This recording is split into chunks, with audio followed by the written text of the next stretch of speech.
muito nisso, né? Veja vocês, vamos lá, deixa eu compartilhar a coisa aqui de novo. Semana tem hacker na CPMI do 8 de janeiro, julgamento sobre drogas no STF e marco temporal no Senado. Na Câmara, líder de grupo invasor de terras deve ser ouvido pela CPI do MST. Na agenda política dessa semana estão marcados os depoimentos de Walter Delgatti Neto, preso por invasão de sistemas de Conselho Nacional de Justiça, na Comissão Parlamentar Mista de Inquérito do 8 de janeiro, e de João Pedro Stedley, líder do Movimento dos Trabalhadores Rurais Sem Terra, né, o MST, na CPI que investiga a atuação do movimento em invasões pelo país. No Supremo Tribunal Federal, os ministros voltarão a julgar a constitucionalidade do juiz de garantias e a descriminalização do porte de maconha para uso pessoal. O hacker será ouvido na quinta-feira, dia 17, no Senado Federal. O horário para o início dessa sessão da CPMI do 8 de janeiro ainda não foi definido pela presidência do colegiado. Delgatti Neto foi preso no último dia 2 de agosto durante uma operação da Polícia Federal que apura uma suposta invasão aos sistemas do CNJ e inserção de mandado de prisão falso do ministro Alexandre de Moraes do Supremo Tribunal Federal e alvarás de soltura falsos no Banco Nacional de Mandados de Prisão. O hacker se tornou um alvo da CPMI ao afirmar que recebeu quantias em dinheiro da deputada Carla Zambelli, que supostamente queria que ele invadisse a ordem eletrônica ou qualquer sistema da justiça, com o objetivo de demonstrar alguma suposta fragilidade do sistema judicial. Em 2019, ele foi preso por suspeita de grampear autoridades brasileiras e admitiu ter fornecido dados de conversa entre o ex-juiz e o senador Sérgio Moro e procuradores da Lava Jato, em um escândalo conhecido como Vaza Jato, que teve, entre as principais consequências, a anulação das condenações do presidente Luiz Inácio Lula da Silva. Em outubro de 2020, Delgatti passou a condição de liberdade condicional. Na terça-feira, dia 15, a CPMI vai ouvir Adriano Machado, fotógrafo da agência de notícias Reuters, que registrou as cenas dos ataques aos prédios dos três poderes. O depoimento acontecerá no plenário número 2 do Senado, a partir das 9 horas. O líder do grupo de invasões, do grupo de invasores de terra, João Pedro Stedley, deve prestar depoimento à CPI do MST na terça-feira, dia 15, a partir das 14 horas, na Câmara dos Deputados. A oitiva de Stedley é uma das mais aguardadas pela oposição ao governo federal. Os requerimentos para convocá-lo foram protocolados pelos deputados Kim Kataguiri, Rodolfo Nogueira e Coronel Assis. Em abril, a bancada do Agro pediu a prisão temporária de Stedley depois da veiculação de um vídeo em que ele afirmava que haveria mobilizações da MST em todos os estados do país. Abre aspas. Marchas, vigílias, ocupações de terras, as 1001 formas de pressionar que a Constituição seja aplicada e que latifúndios improdutivos sejam desapropriados e entregues às famílias acampadas, fecha aspas, falas aí do Stedley, né? E as pautas do STF, os ministros do STF vão retomar o julgamento sobre a constitucionalidade do chamado juiz de garantias na quarta-feira, dia 16, a partir das 14 horas. A apreciação do tema foi interrompida na semana passada depois do voto do novo ministro da Corte, Cristiano Zanin. O placar está em 2-1 para que o fundamento se torne constitucional. O juiz de garantias é a figura responsável pela legalidade das investigações, com a função de decretar prisões e quebra de sigilo e buscas. O papel é o de um fiscalizador e protetor das garantias fundamentais dos indivíduos, validando ou não parâmetros utilizados pelos órgãos persecutórios na busca pela elucidação de fatos supostamente ilícitos. Concluído o inquérito, a denúncia criminal do Ministério Público passa a ser analisada obrigatoriamente por outro juiz, que pode recusá-la ou aceitá-la, ou seja, cuida da instrução do processo e da sentença. Na quinta-feira, de 17, a partir das 14 horas, o Supremo voltará a julgar a descriminalização do porte de maconha para uso pessoal. O placar atual é de 4-0 para extinguir a punibilidade e o próximo ministro a votar é Gilmar Mendes. O STF julga desde 2015 um recurso extraordinário da Defensoria Pública de São Paulo, que contesta a punição prevista especificamente para quem adquirir, guardar, tiver em depósito, transportar ou trazer consigo para consumo pessoal drogas sem autorização ou em desacordo com determinação legal. A Corte agora discute a criação de um novo critério objetivo para eliminar injustiças, né, na distinção entre usuários de drogas e vendedores. O tráfico de drogas não está sendo tratado pelos ministros do Supremo e o crime ainda continuará sendo considerado crime de natureza hedionda, com reclusão de 5 a 15 anos. Lula vai ao Paraguai sob expectativa de reforma ministerial. Tem outros assuntos aqui nessa mesma pauta aqui, mas eu queria passar... Bom, semana agitada para a gente, né, Carlos? Bastante agitada. E como a gente falou antes, né, nós temos que centralizar a nossa pauta.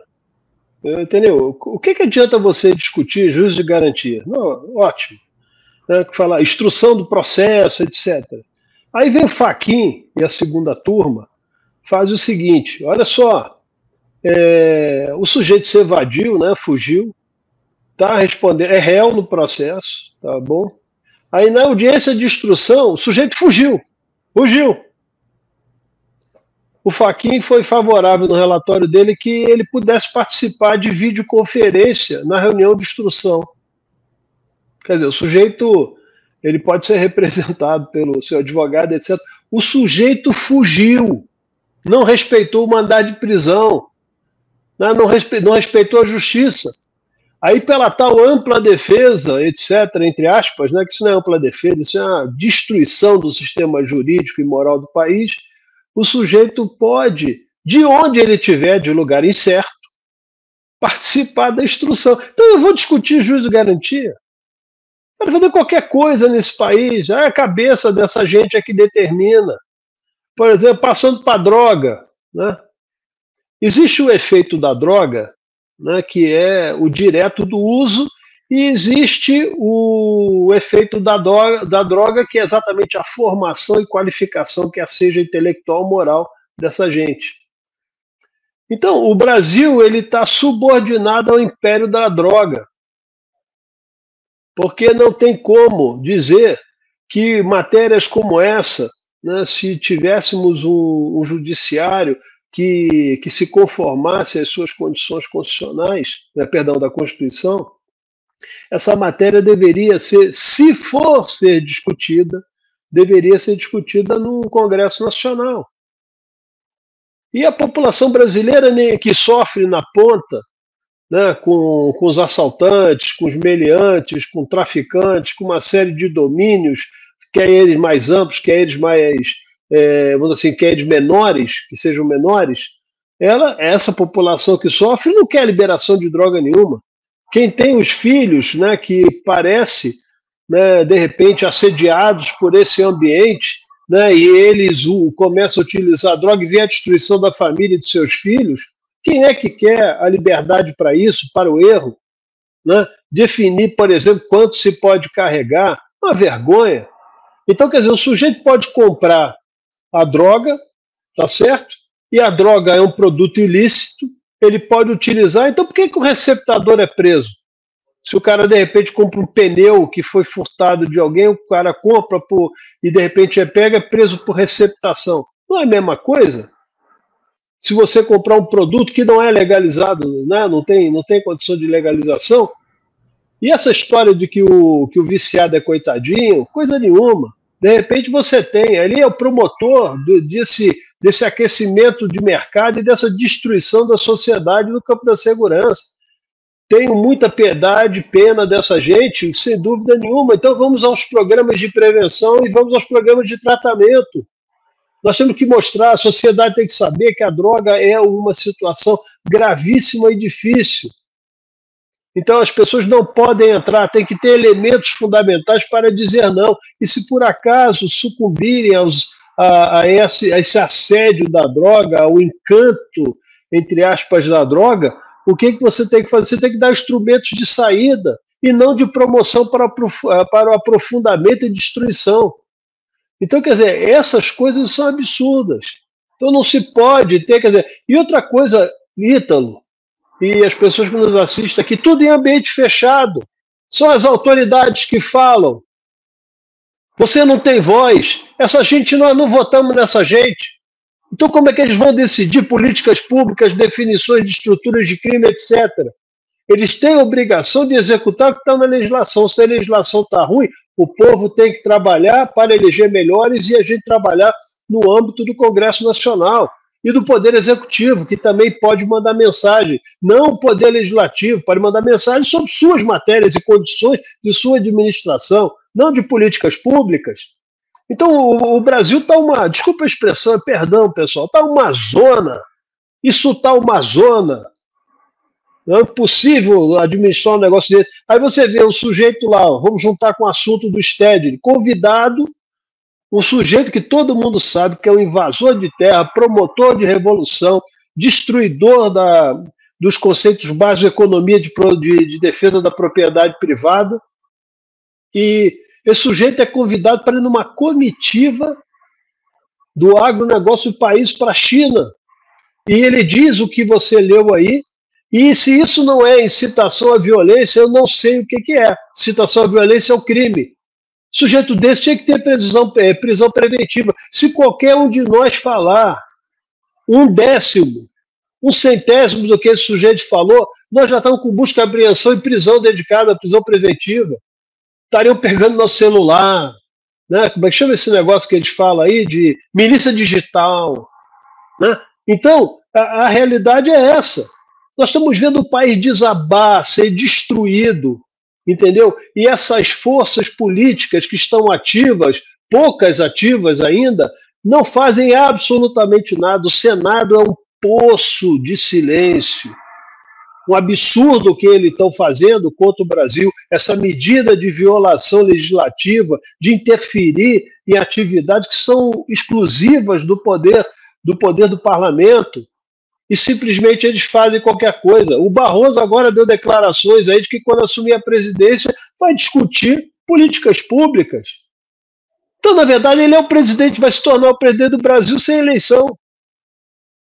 A eleição que ele vai ter ali é rotativa, né, dos seus pares e ponto. E o Brasil está assim. Né? Aí o sujeito vai lá, tira uma fotografia lá, arruma lá o cenário para enganar as pessoas, para você convocar esse sujeito para a CPMI dos atos do 8 de setembro, foi uma dificuldade. Essa gente de esquerda, essa gente louca, né, demente, cínica, né, elas olham ali, elas sabem que estão mentindo, sabem o que aconteceu e querem perverter a realidade e as coisas. E nós estamos aceitando. Né? Uma senhora aí sai agora da cadeia com uma senhora de idade e gente não de tanta idade, mas pessoas, por exemplo, que têm vida ilibada, sai com uma tornozeleira eletrônica. É para pegar essa porra e jogar em quem mandou usar. Entendeu? Não tem como essa situação permanecer desse jeito. Quer dizer, as pessoas bem acuadas, né, sendo difamadas, sendo atacadas por esse sistema criminoso e não existe a possibilidade de reação qualquer. Porque as linhas normais, e aí como o presidente dizia antigamente, as 4 linhas, elas estão congestionadas. Elas estão congestionadas, elas não estão mais capazes e hábeis para defender aqueles que são verdadeiros cidadãos e pessoas honestas. Essas 4 linhas estão sendo utilizadas para soltar bandidos e valorizar o crime no Brasil. Desculpe o meu desabafo, se me alonguei aqui na fala, mas é isso, essa pauta, você vê, essa é a pauta dos horrores.